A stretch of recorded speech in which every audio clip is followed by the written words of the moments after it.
Bienvenue sur ma webcam, mon nom est Sébastien Diaz, votre Père Noël de porte-parole.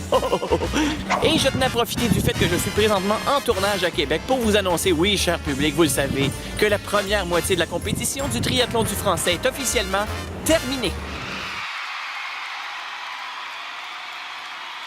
Bon, bien évidemment, on est encore loin de la ligne d'arrivée parce que la compétition se poursuit après les fêtes. Mais déjà, et là je parle en mon nom, en celui du jury et au nom du public, je suis très, très fier de vous, chères équipes. En fait, si c'était juste de moi, là, je vous engagerais dans un journal ou à une émission de télé demain matin. Bon, peut-être après les vacances. En l'espace de quelques mois à peine, vous nous avez montré votre immense professionnalisme, entre autres via vos reportages vidéo qui n'ont souvent rien à envier à ceux qu'on nous présente dans les bulletins de nouvelles. Les Québécois placent le français au cœur de leur débat. Ils parlent, chantent et écrivent en français. Mais exigent-ils la même rigueur linguistique pour la pornographie qu'ils consomment et produisent?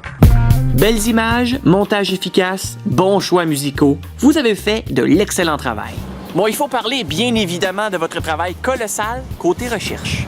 Au fil des étapes, vos reportages vidéo, audio et écrits se sont étoffés, votre contenu est devenu de plus en plus pointu et solide et vous nous avez appris des choses. La petite histoire du frère Untel, la place du français en pornographie, la twittérature, vous êtes vraiment sortis des sentiers battus. Et quand on pense à Dieu lui-même, qui dans la Genèse disait « Il y eut un soir, il y eut un matin », c'est moins de 140 caractères. D'ailleurs, au fil des semaines, vous avez tellement pris confiance en vous de ce côté-là que vous nous en avez peut-être donné un peu trop côté contenu. Bon, entre vous et moi, ça c'est peut-être la preuve que vous avez finalement trop de choses intéressantes à nous dire. Vous avez donc fait du triathlon du français un incontournable. Une compétition suivie avec beaucoup de ferveur sur le web qui a aussi fait beaucoup jaser les gens du métier. Vous avez de l'avenir! La compétition fait donc relâche pour les fêtes, mais non, ne pleurez pas, cher public adepte du triathlon du français. En fait, je vous invite à visiter régulièrement notre site jusqu'au 24 janvier prochain pour découvrir des entrevues réalisées avec les membres de notre jury. D'ici notre grand retour, profitez de vos vacances, restez curieux et intéressés par tout ce qui vous entoure et surtout, bien évidemment, passez un très, très joyeux Noël.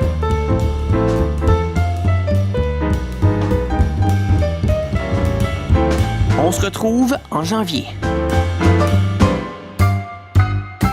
Cette casquette de Noël a été réalisée par un porte-parole professionnel trop excité par son expérience au triathlon du français. Veuillez reproduire le tout en famille autant de fois qu'il vous plaira durant vos vacances. Hey!